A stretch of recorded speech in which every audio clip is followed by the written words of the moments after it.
Numbers chapter 11. The people fell to grumbling over their hard life. God heard. When he heard, his anger flared.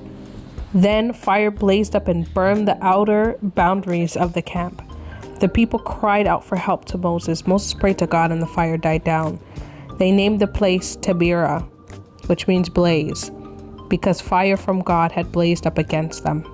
The misfits among the people had a craving, and soon they had the people of Israel whining, "Why can't we have meat?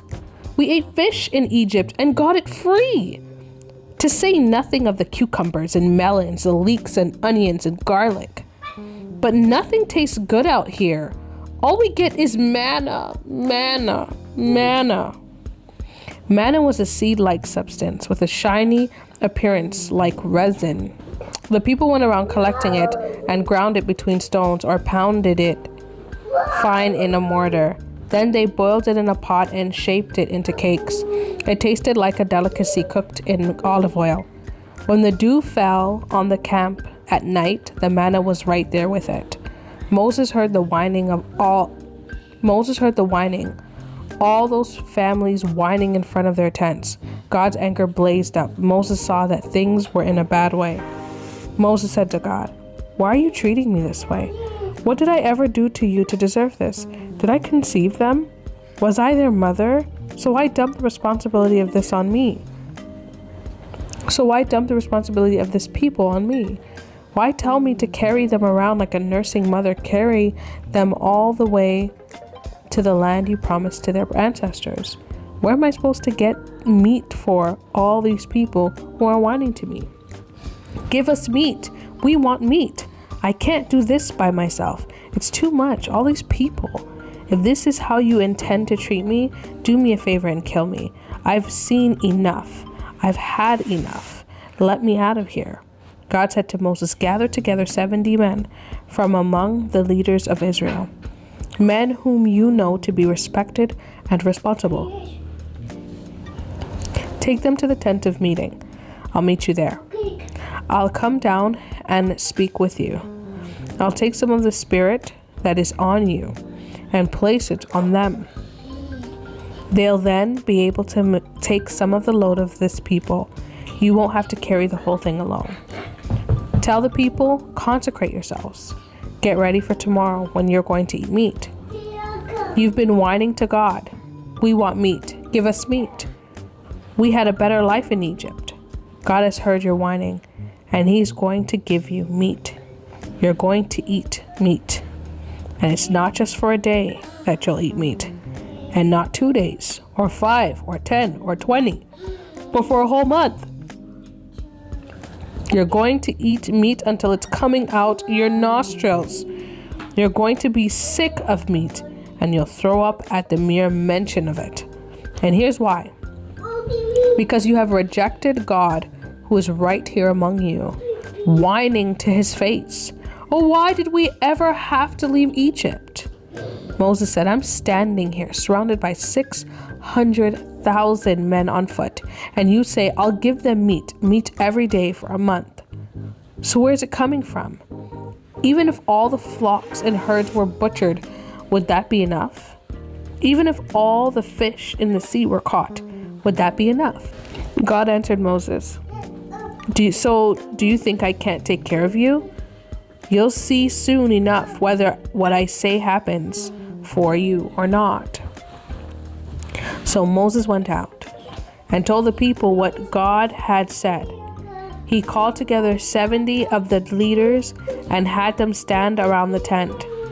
God came down in a cloud and spoke to Moses and took some of the spirit that was on him and put it on the 70 leaders. When the spirit rested on them, they prophesied, but they didn't continue.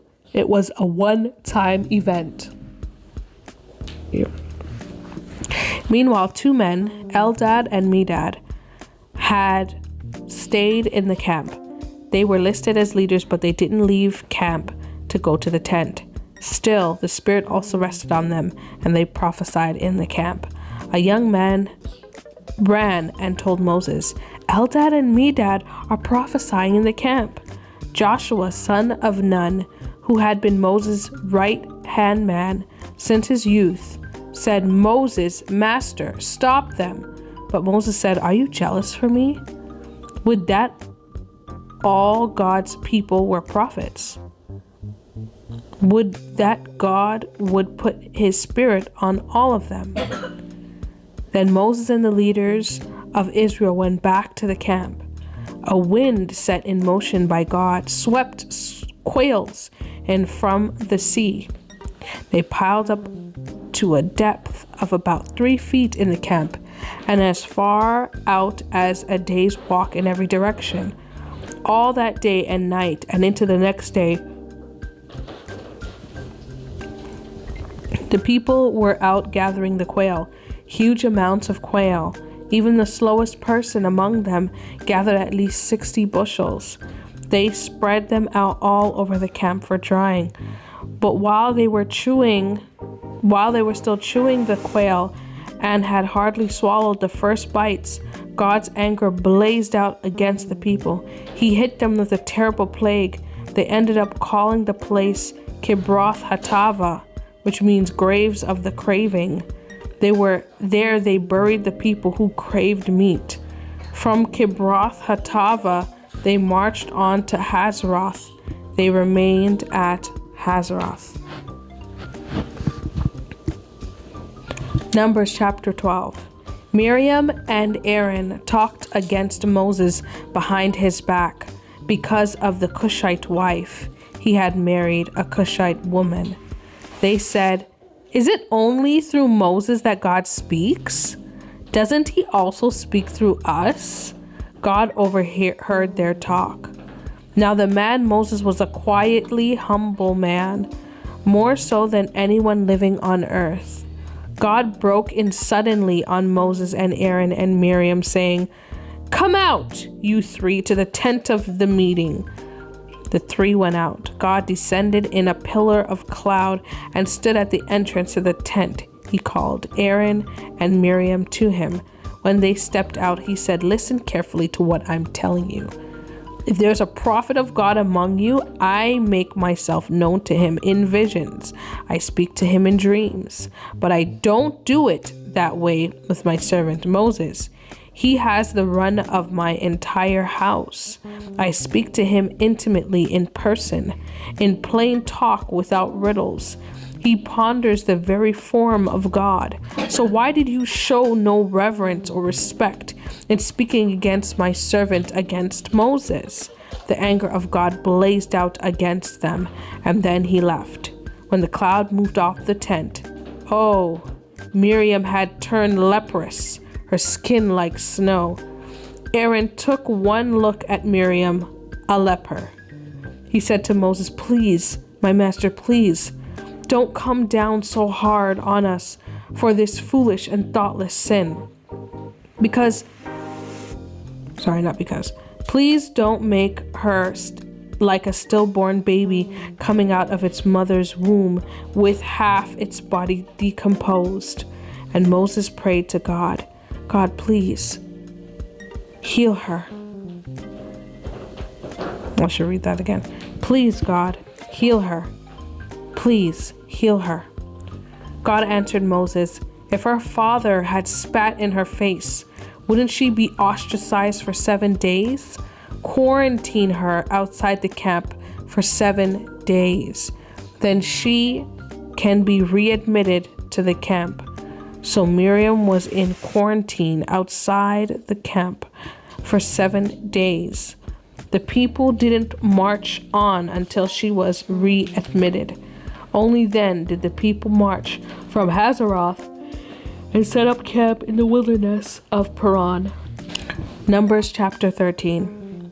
God spoke to Moses, "Send men to scout out the country of Canaan that I am giving to the people of Israel.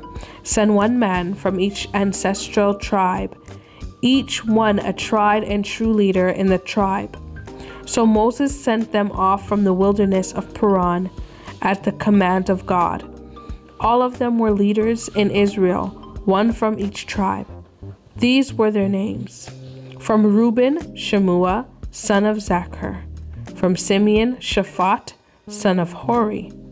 From Judah, Caleb, son of Jephunneh. From Issachar, Igal, son of Joseph. From Ephraim, Hoshea, son of Nun. From Benjamin, Palti, son of Raphu. From Zebulun, Gadiel, son of Zodi. From Manasseh, a Joseph tribe, Gadi, son of Susi. From Dan, Amiel, son of Jamali. From Asher, Sithor, son of Michael. From Naphtali, Nabi, son of Voshi. From Gad, Jeuel, son of Maki. These are the names of the men Moses sent to scout out the land. Moses gave Hoshea, which means salvation, son of Nun, a new name, Joshua, which means God saves. When Moses sent them off to scout out Canaan, he said, "Go up through the Negev and then into the hill country. Look the land over, see what it is like. Assess the people. Are they strong or weak? Are there few or many? Observe the land. Is it pleasant or harsh? Describe the towns where they live. Are they open camps or fortified with walls? And the soil, is it fertile or barren? Are there forests? And try to bring back a sample of produce that grows there. This is the season for the first ripe fruits." With that, they were on their way. They scouted out the land from the wilderness of Zin as far as Rehob toward Lebo Hamath. Their route went through the Negev desert to the town of Hebron. Ahiman, Shishai, and Talmai, descendants of the giant Anak, lived there.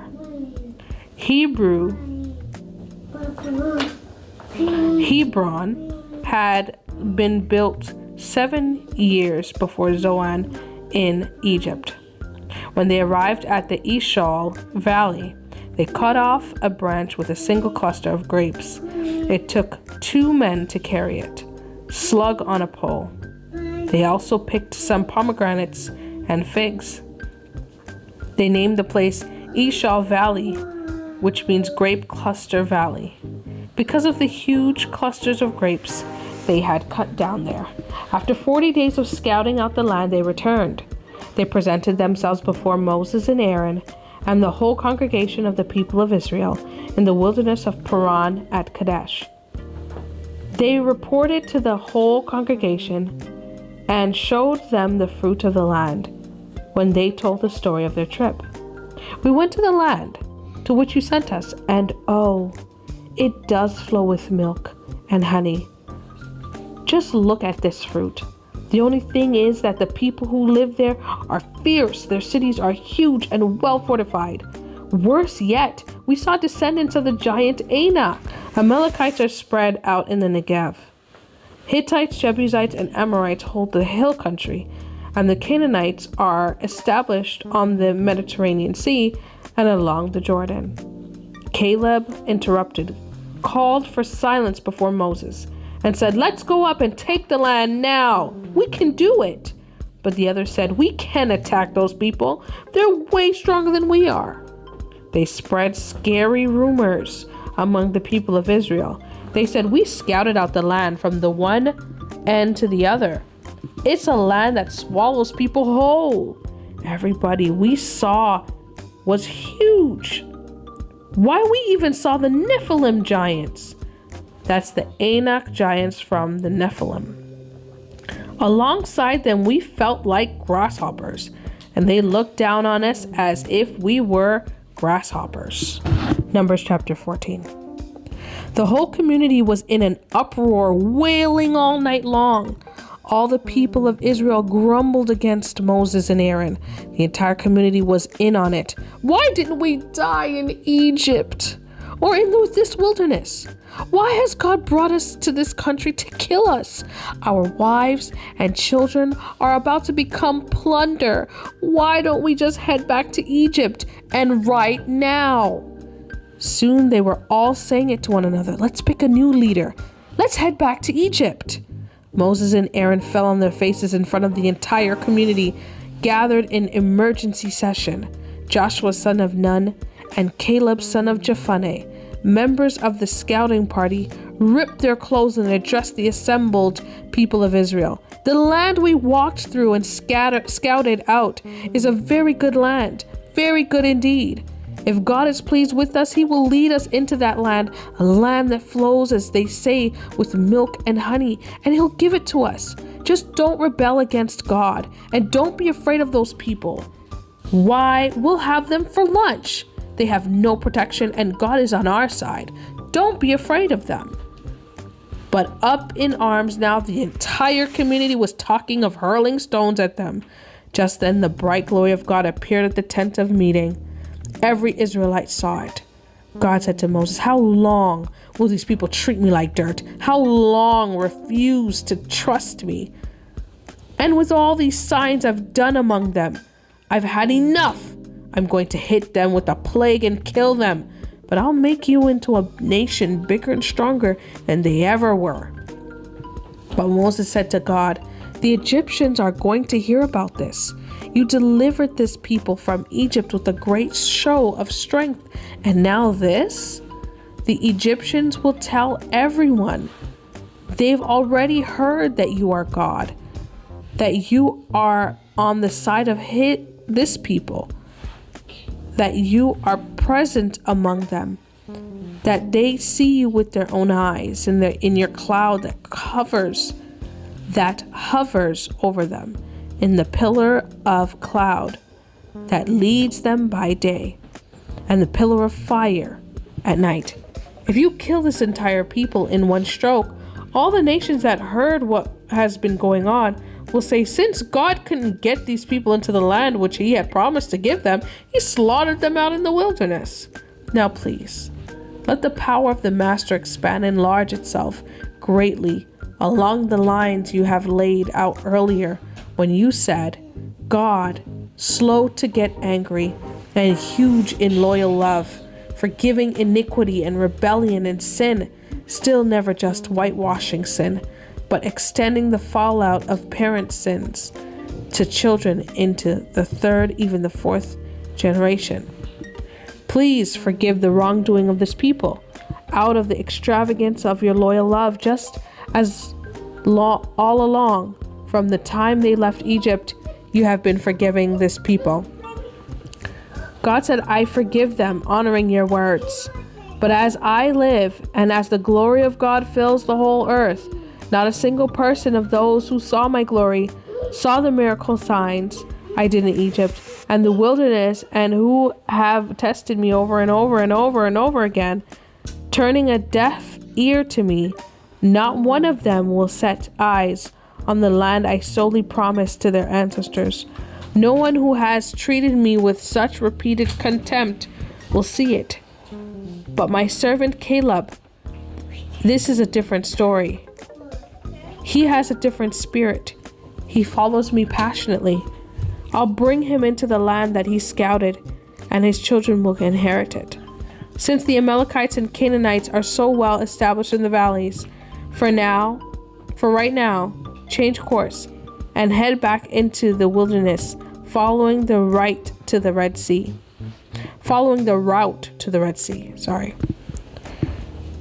God spoke to Moses and Aaron.